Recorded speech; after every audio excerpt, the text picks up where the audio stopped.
আসসালামু আলাইকুম এভরিওয়ান। আমি রহমত Sunny, head coach dynamic MMA academy. গতকাল থেকে একটি প্রশ্ন উঠে এসেছে, যেহেতু আমি এমএমএ ট্রেনিং করাই এবং বাংলাদেশ এমএমএকে রিপ্রেজেন্ট করি, একটি প্রশ্নের সম্মুখীন হচ্ছি গতকাল থেকে যে ভাই, মৃত্যুর ঝুঁকি নিয়ে এমএমএ ট্রেনিং করা লাগে বা লাইফ রিস্ক নিয়ে এমএমএ খেলতে হয় বা শিখতে হয়। তো এত রিস্কি জিনিস কেন আপনারা প্রমোট করছেন বা এই বিষয়গুলো কেন আপনারা ক্লিয়ার করছেন না? তো সেই জায়গা থেকে আসলে একটু বলতে হবে। সেটা হচ্ছে, প্রথমত কেজের বাহির থেকে অ্যাজ এ অডিয়েন্স হিসেবে আমরা যে খেলাটা দেখি, এর পিছনের গল্পটা যদি আমরা না বুঝি, তাহলে আমাদের কাছে জিনিসটা এরকম মনে হবে। আর যখন আমরা প্রপার জিনিসটাকে বুঝতে পারবো এবং অ্যাকচুয়াল নলেজটা আমাদের থাকবে, তখন আমরা আসলে বুঝতে পারবো যে এমএম এর যে কেজ রয়েছে এর ভিতরে আসলে কি ঘটে বা কতটুকু রিস্ক থাকে। প্রথমত বিষয় হচ্ছে মৃত্যুর বিষয়টা একটু ক্লিয়ার করে নিই, কারণ মৃত্যু যে কোনো সময় ঘটতে পারে, এটা একটি নির্ধারিত বিষয়। আমাদের ক্রিকেট আমরা সবাই জানি খুবই শান্ত একটি খেলা, যেখানে কোনো ধরনের লাইফ রিস্ক নেই, কিন্তু এখানে কিন্তু মৃত্যুর ঘটনা ঘটেছে। অপরদিকে ইউএফসি, যেটা এমএম এর সবচেয়ে বিগেস্ট প্রমোশন, আমরা সবাই চিনি, সেই 92 থেকে আজ 2026 পর্যন্ত খেলে আসতেছে, প্রতিনিয়ত তারা ইভেন্ট করতেছে। এখন পর্যন্ত শোনা যায় কোনো ধরনের মৃত্যুর ঘটনা ঘটেনি। ইনজুরি হয়েছে, বাকি মৃত্যুর ঘটনা ঘটেনি। সো কিভাবে আসলে আমরা জাজিংয়ে যাব এই ক্ষেত্রে বা জাজমেন্টাল হব? এইটা আসলে একটা প্রসেস, একটা সিস্টেম বিল্ড করা হয়েছে, যেখানে ফাইটারদের সর্বোচ্চ নিরাপত্তা এনশিওর করা হয়। এটা যদি আমরা না বুঝে থাকি, তখন আসলে বিষয়টা একটু প্রবলেমেটিক দাঁড়াবে আমাদের জন্য। একটু ক্লিয়ার করে নিই, আপনি যখন কোনো এমএমএ ক্লাবে অ্যাডমিট নেবেন, সর্বপ্রথম আপনাকে বেসিক ট্রেনিং করানো হবে, আপনাকে বেসিক ফিটনেস ট্রেনিং করানো হবে। এরপর হচ্ছে আপনার স্ট্যামিনাকে ডেভেলপ করা হবে, মিনিমাম একটা লেভেল অনুযায়ী আপনার স্ট্রেংথ বিল্ড করা হবে, আপনার ফিটনেস কন্ডিশনিংকে সুপার হাই করা হবে, আপনার স্পিড পাওয়ারকে ডেভেলপ করা হবে। ওভারঅল আপনি যখন ক্যাপেবল হবেন, আপনার অ্যাবিলিটি যখন সুপার হাই হবে, তখন আপনাকে প্র্যাকটিক্যাল ট্রেনিং দেওয়া হবে। প্র্যাকটিক্যাল ট্রেনিং করতে করতে আপনি যখন অভ্যস্ত হবেন, তখন আপনি স্পারিং করবেন। স্পারিং করে করে অভ্যস্ত হওয়ার পর ছোটো ছোটো ক্লাব ফাইটগুলো করবেন।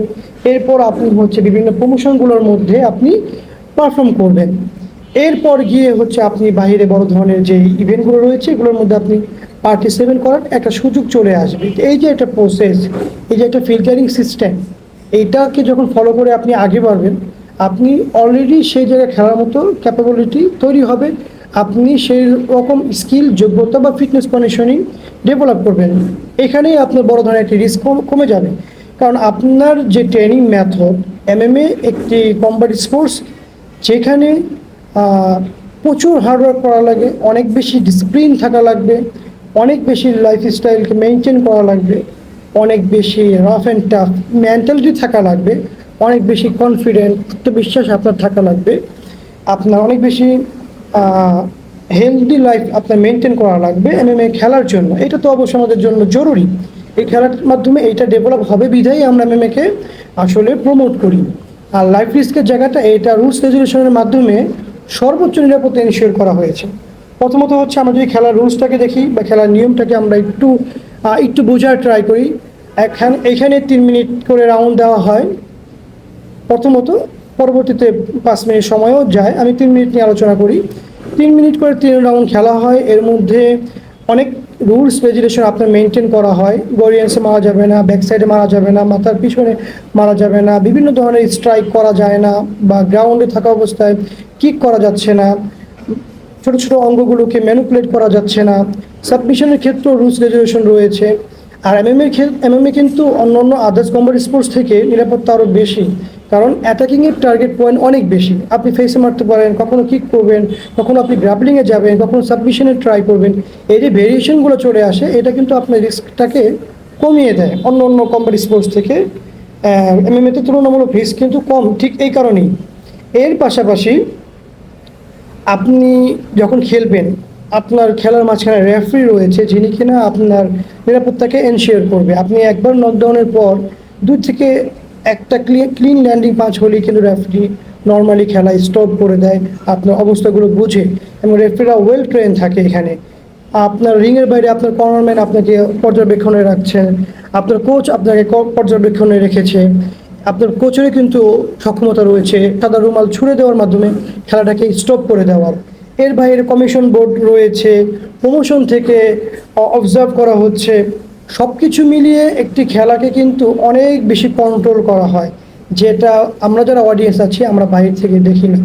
সো যারা রিস্কে আছেন, ভয়ে আছেন, আতঙ্কে আছেন, আপনাদের জন্য এটাই বলবো যে আসলে আমরা খালি চোখে যেভাবে দেখি এমএমএকে, এইটা আসলে ওইভাবে না। আপনি রাফ অ্যান্ড টাফ মেন্টালিটির মানুষ হবেন, আপনি অনেক বেশি স্ট্রং হবেন, অনেক বেশি শক্তিশালী হবেন, তবে খেলাটা আপনার জন্য অত বেশি রিস্কি না, যার প্রমাণ আমরা বর্তমানে ইউএফসিতে দেখি। সো কেউ বিভ্রান্ত হবেন না। অনেকে অনেক কথা বলে থাকে কোনো একটা পার্সপেক্টিভের জায়গা থেকে, কোনো একটা দৃষ্টিকোণ থেকে সে বলে, হয়তো বা ফ্যান্টাসি জায়গা থেকে বলতে পারে, অথবা নিজে একটা রেয়ার স্পোর্টস বেছে নিয়েছি, আমি অন্যদের থেকে আলাদা, অনেক বেশি টাফ মেন্টালিটি আমার, এটা বিল্ড করতে, এইটাকে প্রমাণ করতে গিয়ে হয়তো বা উদাহরণগুলো টানা হয়, কিন্তু ওভারঅল এটার উপরে সব পুরো খেলাটাকে জাজমেন্ট করা, এটা আমার কাছে মনে হয় ঠিক হবে না। আমাদের উচিত প্রপার জানা এবং বোঝা। আশা করি, আই হোপ সবাই বুঝতে পেরেছেন এমএমের যে রুলস রেগুলেশনগুলো রয়েছে, এগুলো আমি সিম্পলি বোঝানোর ট্রাই করলাম যে এটা অনেক কন্ট্রোল করা হয় এবং অনেক বেশি ডিসিপ্লিনের মাঝে এই খেলাটা হয়। সো কেউ বিভ্রান্ত হবেন না। আর যারা এমএমএ নিয়ে আশাবাদী, এমএমএ ট্রেনিং করতে এখন পর্যন্ত উৎসুক রয়েছেন, নিশ্চিন্তে নির্দ্বিধায় আপনারা জয়েন করতে পারেন। আপনারা অবশ্যই এই ক্ষেত্রে আপনাদের ট্রেনারগুলো বেছে নেবেন, ক্লাবগুলোকে একটু বেছে নেবেন, তারা প্রফেশনাল কিনা, স্মার্ট ওয়েতে তারা ট্রেনিং করায় কিনা, এগুলো একটু বেছে নিলে আশা করি আপনার কোনো ধরনের রিস্ক আর থাকবে না। ধন্যবাদ। আসসালামু আলাইকুম রহমতুল্লাহ।